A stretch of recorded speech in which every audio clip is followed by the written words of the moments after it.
Now it's time for another bedtime story by the fire with Mary T. And tonight's story is Janey Mary by James Plunkett. When Janey Mary turned the corner into Nicholas Street that morning, she leaned wearily against a shop front to rest. Her small head was bowed, and the hair, which was so nondescript and unclean, covered her face. Her small hands gripped one another for warmth across the faded bodice of her frock. Around the corner lay Canning cottages, with their tiny frost-gleaming gardens and gates that were noisy and freezing to touch. She had tried each of them in turn. Her timid knock was well known to the people who lived in Canning cottages. That morning some of them said, "It's that little Carty one. Never mind opening. Twice in the last week she's been around. It's too much of a good thing." Those who did answer her had been dour. They poked cross and harassed faces around half-open doors. "Tell her, mammy," they said. "It's at school she should have her, and not out worrying poor people the likes of them."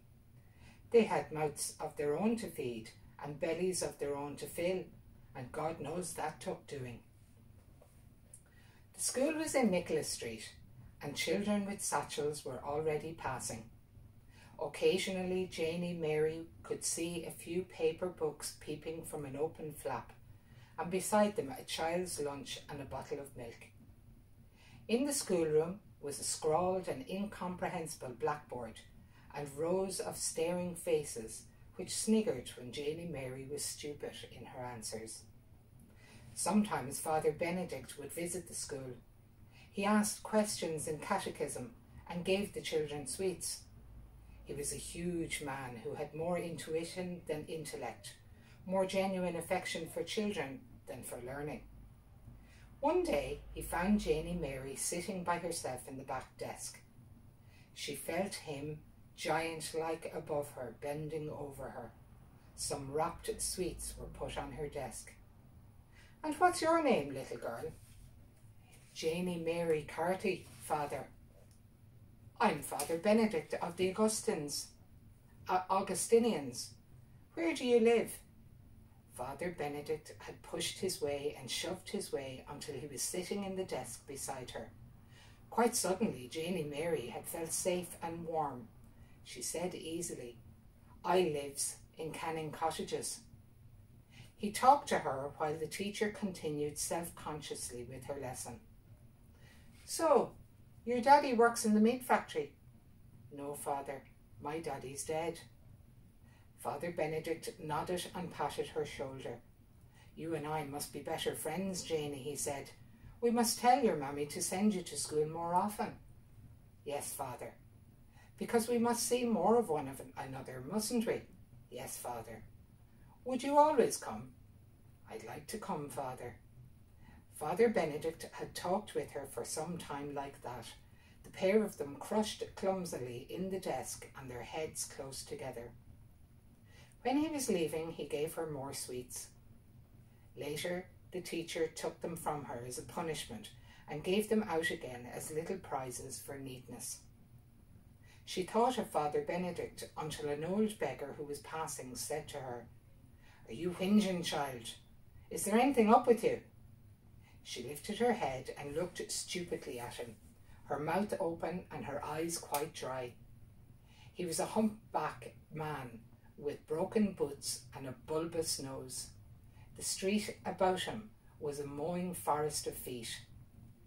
The solid tread of workmen and the pious shuffle of middle-aged women on their way from Mass. "You look a bit shook, kid," he said. "Are you after taking a turn?" "No, mister," she said, wondering. "I'm only going for to look for bread at St. Nicholas's. My mammy told me."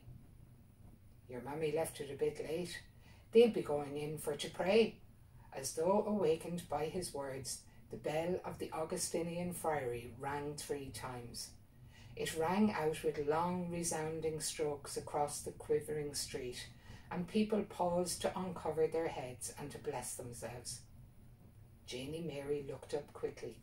The steeple of the church rose clear and gleaming above the tall houses, and the golden slimness of its cross raced swiftly against the blue and gold of the sky. Her mother had said, "Look till you find it, my lady, and you won't lose your labour. This is the day of the blessed bread, and if you get it nowhere else, they'll be giving it out at St. Nicholas's." She turned suddenly and ran quickly up the length of the street. But when she reached the priory, the doors were closed and the waiting queue had broken into small knots. She stopped uncertainly and stared for some time. The priests, the people said, had gone in to pray. They would be back in an hour. She was glad to turn homewards. She was tired and her bare feet moved reluctantly on the ice-cold pavement. Johnny might have given some bread on his round with the sticks, or her mother might have had some hidden away. Her mother sometimes did that so that Janey Mary would try very hard to get some. Picking her way amongst the debris-littered wasteland upon which houses had once stood, she watched her shadow bobbing and growing with the uneven rippling of the ground. The light of the wintry sun rested wanly on everything, and the sky was dizzily blue and fluffed a little with white cloud. There were rust-eaten tin cans lying neglected on the waste, and fragments of coloured delf which she could have gathered to play Cheneys had she had the time. The children often went there to play shop. They marked out their pitches with a file of pebbles in the form of an open square.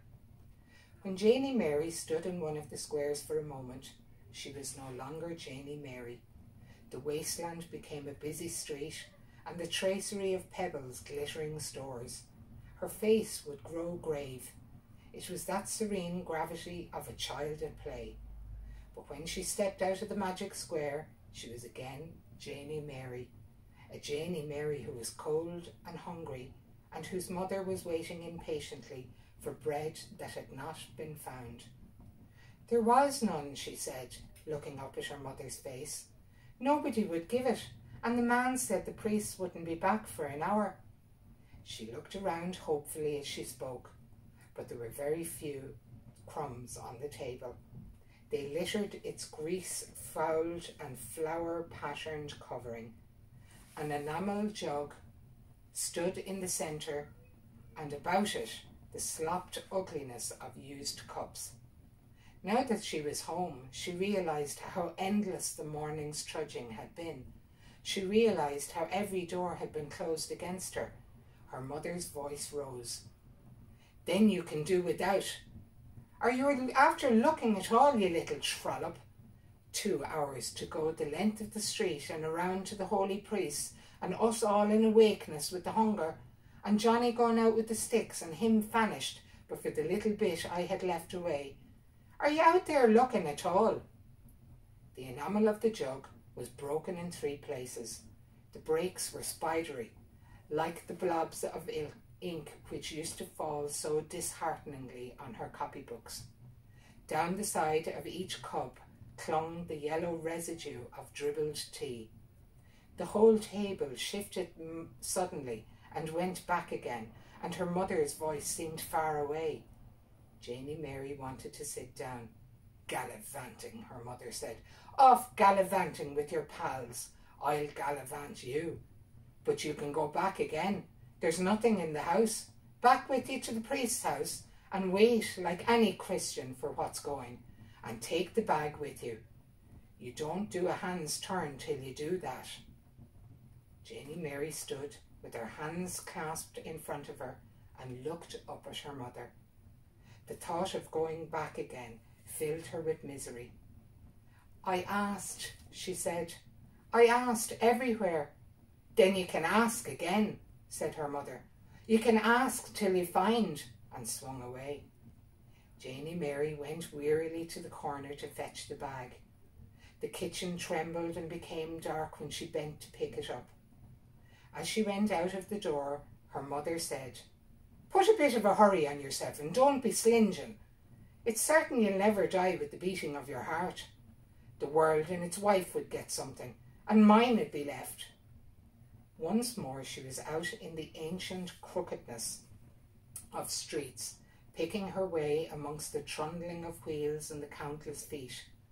Tiny and lost beneath the steepness of houses, she went slowly, her bare feet dragging and dirty. At this hour the shops in Nicholas Street were crowded with women who haggled over halfpennies. White-coated assistants leaned quickly over marble-topped counters with heads cocked to one side and pencils raised in readiness, or dashed from counters to shelves and back again, hanging things on the scales and then licking pencil stubs while they frowned over figures.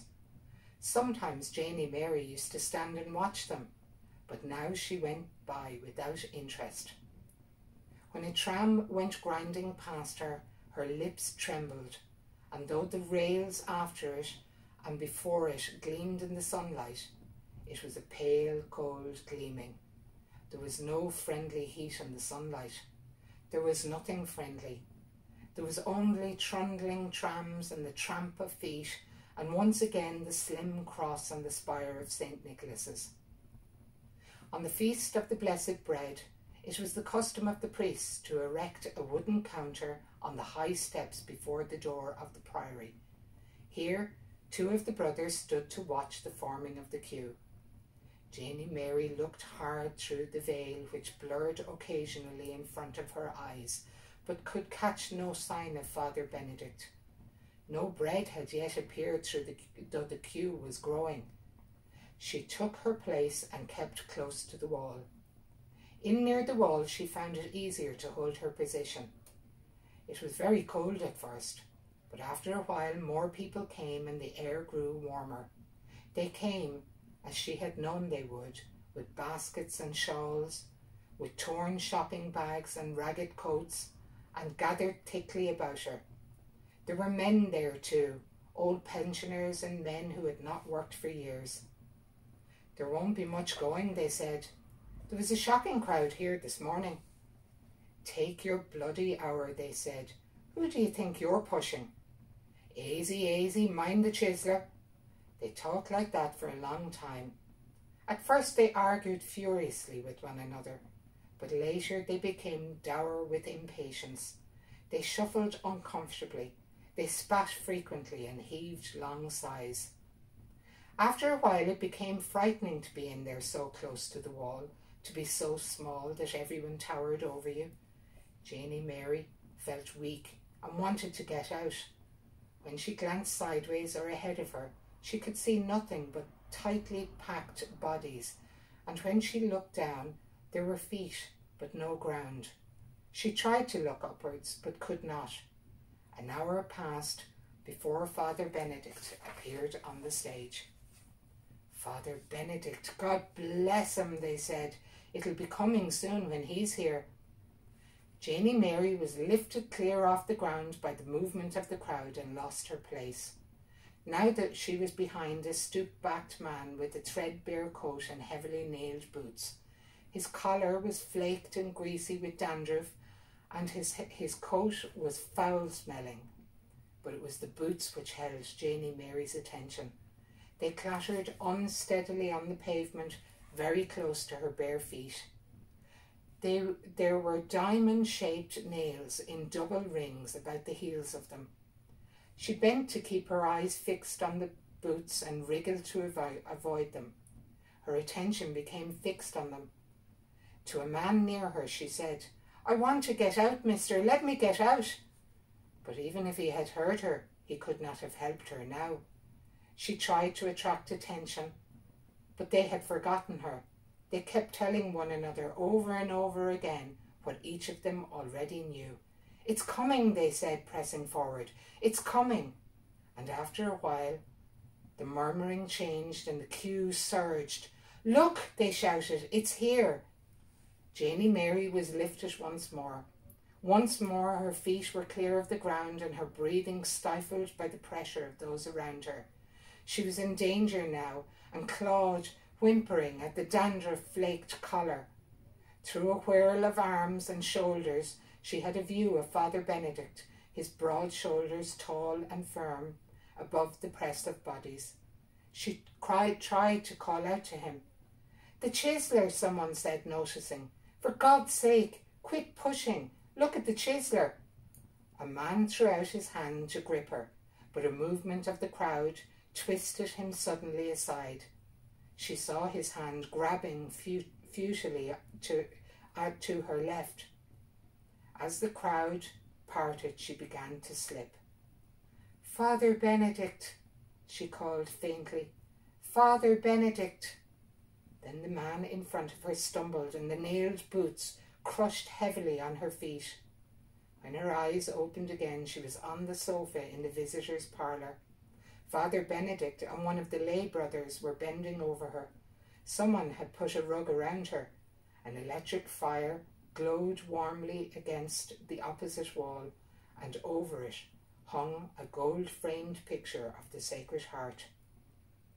Her feet felt numb and heavy, and the picture swam before her eyes. But it was warm in the parlour, and the morning searching was over. Then she remembered the bread and her mother's words. She moved suddenly, but when she tried to speak, her ears was filled with noise. The lay brother had turned to Father Benedict. "You were very quick," he was saying. "Is she badly hurt?"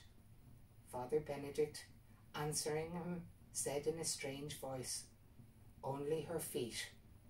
You can see the print of the nails."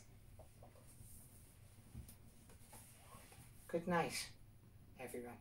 Stay safe.